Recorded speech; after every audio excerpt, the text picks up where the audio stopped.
היום בבוקר כשדיברו איתי על התפקיד הזה, כל מה שהיה לי בראש, דבר אחד, שאני אדאג פה לכל אחת מכם טוב טוב. ואני, יש לי מילה. את רואה למה לא כל אחת יכולה להיות מנהלת? מה את אומרת? תסתכלי על איריס. היא מדברת כמו רמטכ"ל. הבאה בתור, אילנה גשיר, משרד ההנהלה, בבקשה. אברבו מדם.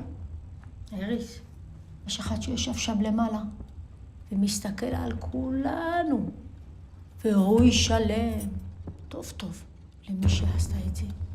טוב טוב.